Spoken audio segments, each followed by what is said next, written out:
That dude's gonna hurt himself. I'm glad that cop turned around and checked up on him. Just standing in the middle of the road.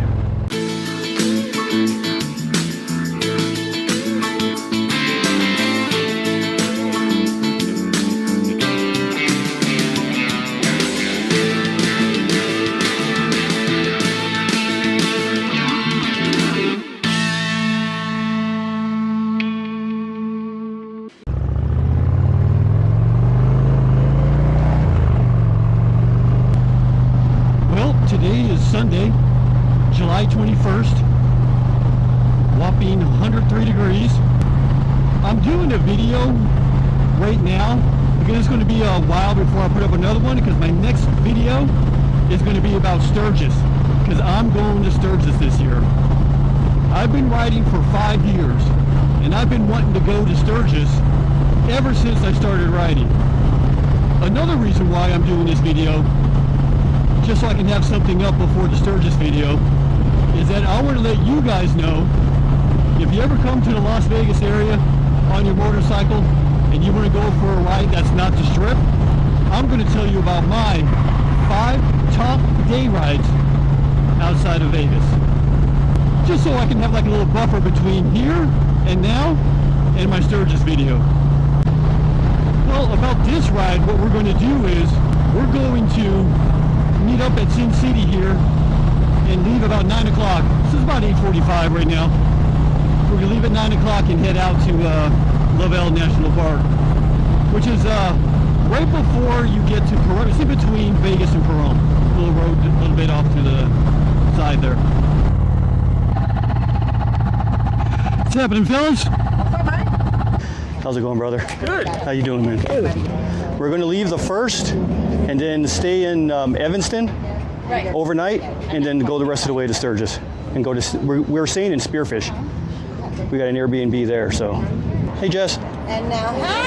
How are you? Nice to see you. See you too. How you doing? Good. How are you? I'm doing awesome. Hi, fellas. Quick and easy. How you doing? Greg. I'm Joe. Yeah. Joe, pleasure. Nice to meet you. Rob. Wow, nice to meet you. Nice to meet you. Nice to meet you. Jim. Jim. Rick. Rick, nice to meet you. How you guys doing, man? Good. Follow Cool. your stuff on YouTube. Oh, do you? Yeah, it's nice. That's awesome, man. I appreciate that.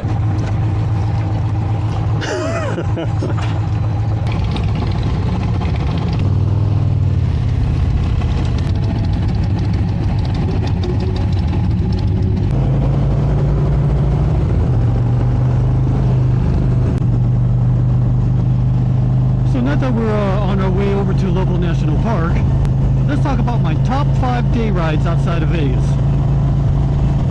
Number 5 is my most recent ride that I've done, just to find out if this road was worthy of being a top 10 road in California.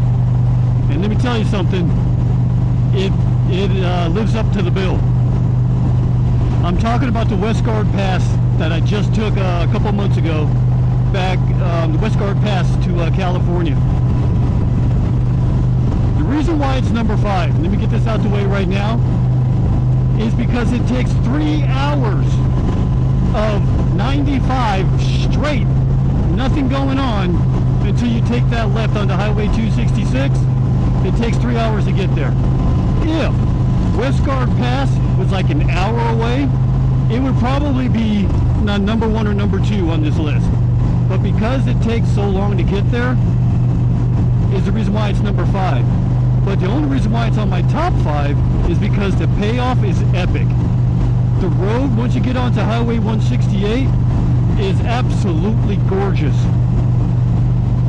You have a windy road at the beginning of 168 through the mountain, and then you have this valley for like 10 miles. And it's just like a rest area for the next curvy road going into Pine City. Once you get into that next curvy road into the mountain, that's where the road narrows down to 1 lane in the middle of the canyon, and it's pretty epic. Just have to be careful, make sure there's no cars coming the other way, and just take your time. But once you pass that, and then you open up to the Sierra Nevadas. Especially when I went, they were snow-capped. Oh my God, such an epic scenery. And then you finish that off with going to Copper Top Barbecue, where the meat is just cooked perfectly. I mean, it's just one of the best barbecues I've had. It rivals Fox Barbecue in Boulder City.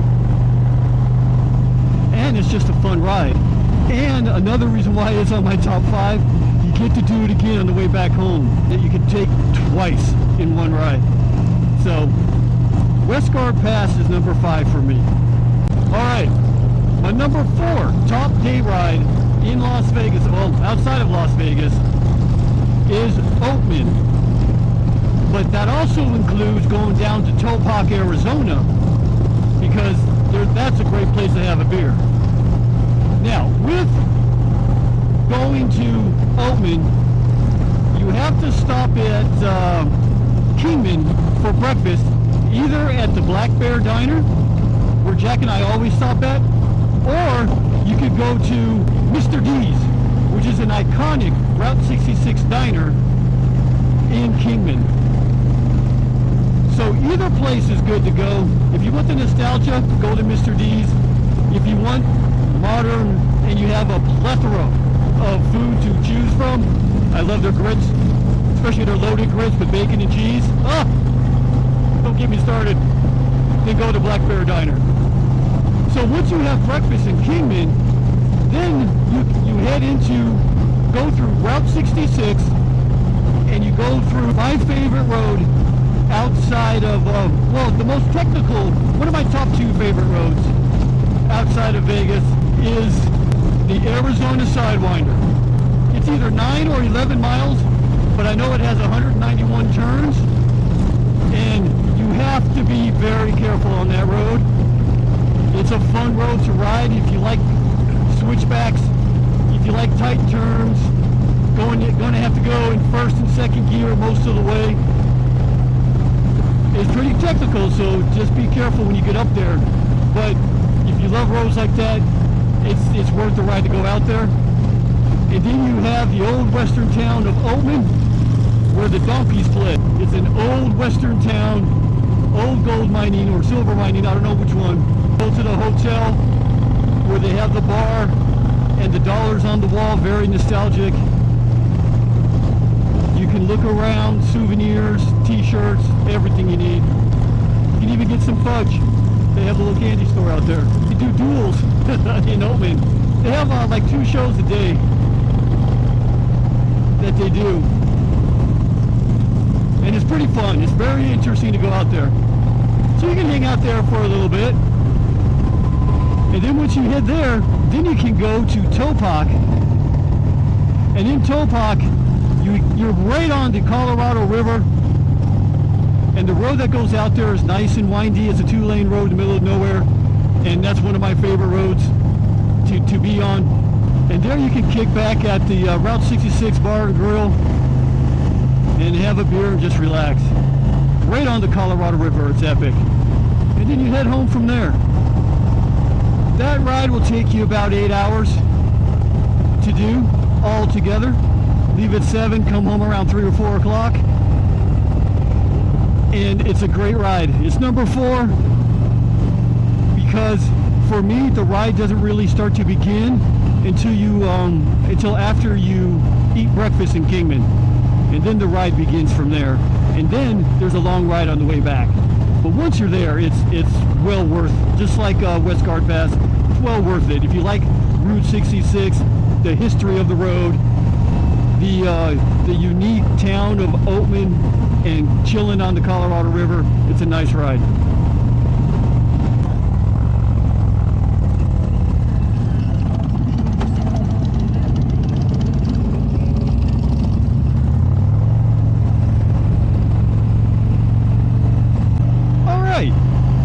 My number 3 is Death Valley. I love Death Valley.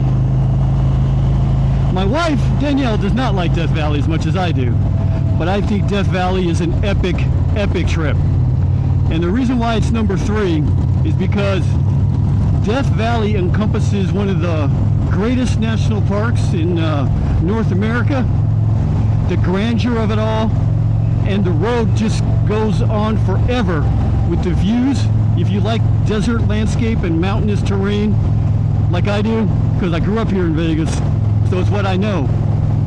There's nothing that really comes close to what Death Valley can give you when it comes to an epic road. And another reason why Death Valley is number 3 on my list is because once, like we were just on the road that gets you to Death Valley, but the best part about these roads, other than what's inside Death Valley, which I'll talk about later, are the little towns that you go into before you hit Death Valley. So when you're riding, the very first part of the trip is you're going to ride to eat breakfast in Shoshone, California. So you leave about 7 o'clock in the morning and you head out the same we just did, Blue Diamond Road, and you take a left on, I'll put up the highway right here, on what highway you take a left onto, and that takes you first to Topeka, which is a one-horse little town that if you blink it goes by real fast. But it's supposed to be a hot springs. You can actually RV out there and hang out. Me personally, it's not my cup of tea, but you get to ride through some rolling hills, a nice cute little town. It's very cool. Another thing about it is you stop at the Crowbar right outside of the entrance to Death Valley in Shoshone, California to have breakfast. The world famous Crowbar, by the way. They have great food. It's a great stop. You have to get gas right there. Unfortunately, the last time I was there, it was $7.20 a gallon for gas. It was ridiculous. I had to take a picture of that. But then you get into Death Valley, and that road into Death Valley, it just curves in and out, straight narrows. You go into the mountain, come back out, go back into the mountain, come back out. You get to see features like Dante's View, where you get an entire view, 5,000 feet in the air, of the entire valley of Death Valley. It's an epic. You have to go there at least once to see the grandeur of it all. Then you get to go into the valley and go to Badwater, which is the lowest place in North America, 282 feet below sea level. And then you get to go into Artist Palette, which looks better in photographs than it does in person, but it's still kind of cool with the different colors of minerals that are on the mountainside. But the best part about Artist Palette is the road leaving Artist Palette. It's the second most windy road or technical road outside of the Arizona Sidewinder, and it's my favorite road inside of Death Valley to ride. And then from there you can go into Furnace Creek and hang out and have a beer if you want to, kind of chill out from the ride. And then you head out to Rhyolite Ghost Town, where you can see the history of a ghost town with the bottled house and the partially torn down buildings because of corrosion. So that's still a ghost town. And then you head into Beatty for lunch, and you have a diner out there. You have another barbecue place. Seems to me barbecue places are pretty popular for motorcycle rides outside of Vegas because they're everywhere, but it's good food. And then the ride back. But because of all that and the grandeur, and for me, the ride starts within an hour, because as soon as you take that left on that highway I was telling you about, for me, that's where the ride starts. And so it's not you don't have to ride far to start enjoying what's good about the ride to Death Valley. So that's number 3. So that's a good day ride outside of Vegas. And here we turn around.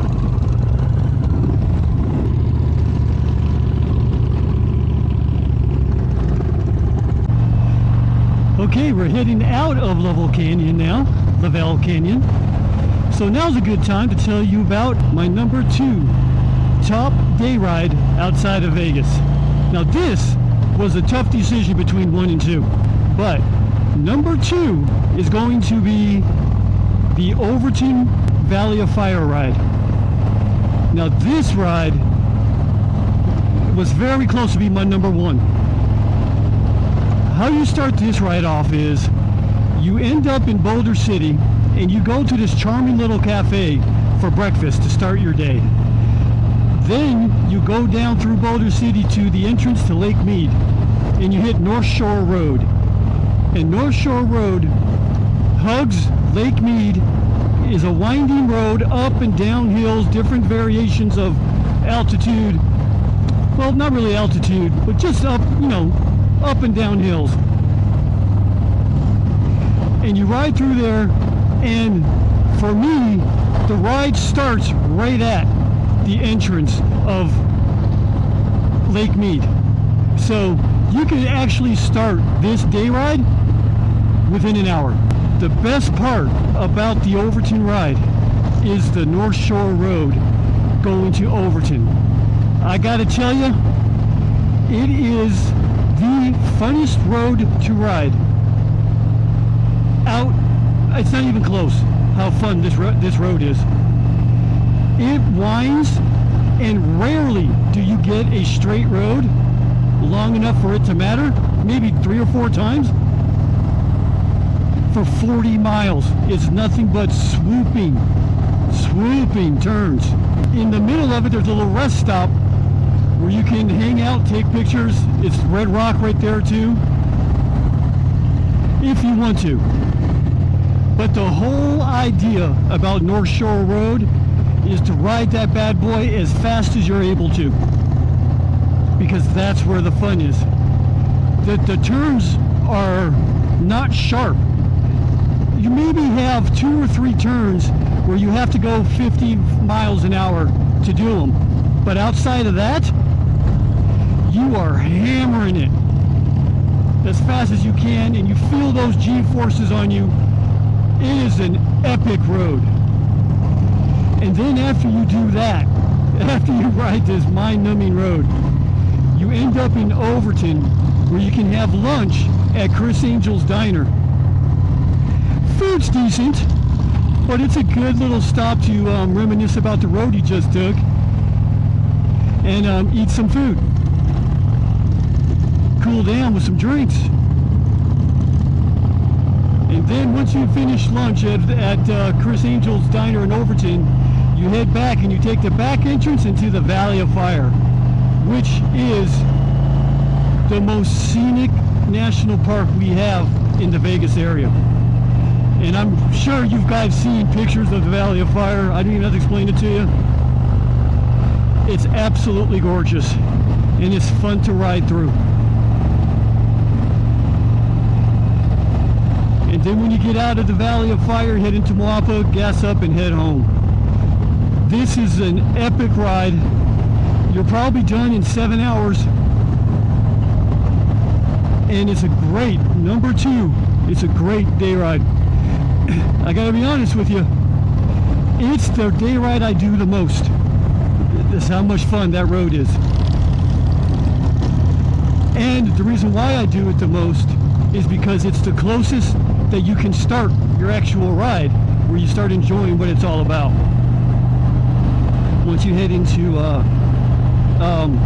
Lake Mead. And it has the funnest road of any of the trips on this list. So that's why it's number 2. Almost number 1. I should probably say 1A, 1B on this one, but it's number 2 on the list.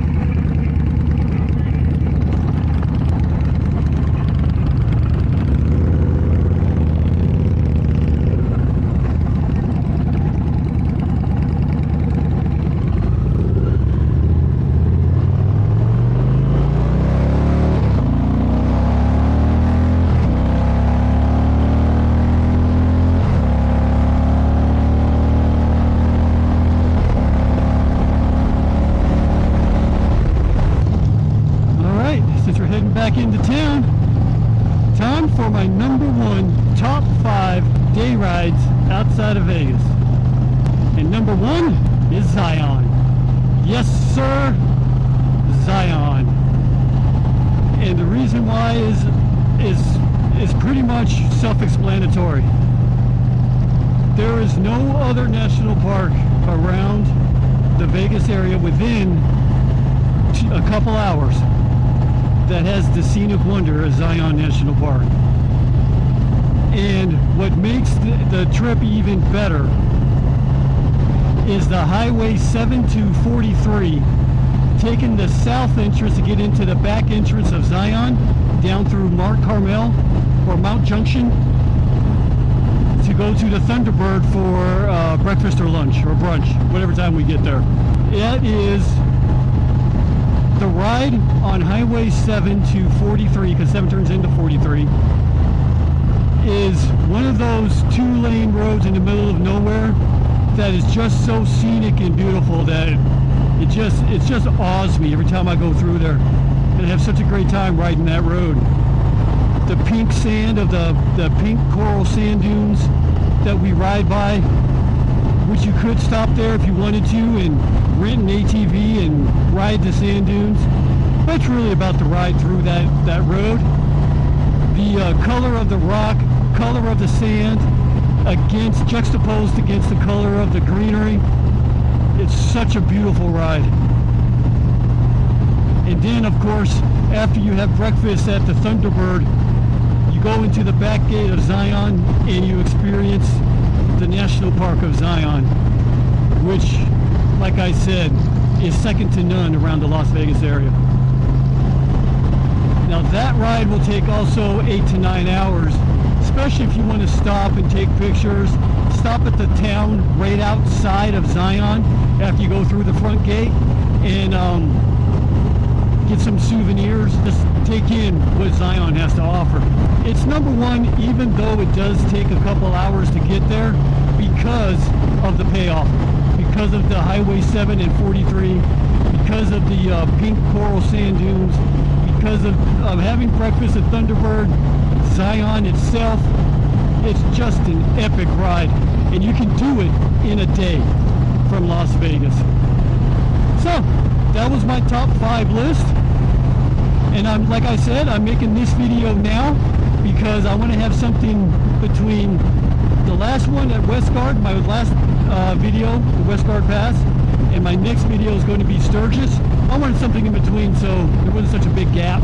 Well, give me any comments you might have about my top 5. If you are in the Vegas area and you think I'm missing a day ride, let me know, because you know me, anything new I'm down for. With that being said, this ride is over. We're just gonna go have lunch right now, and until our next adventure, which will be Sturgis,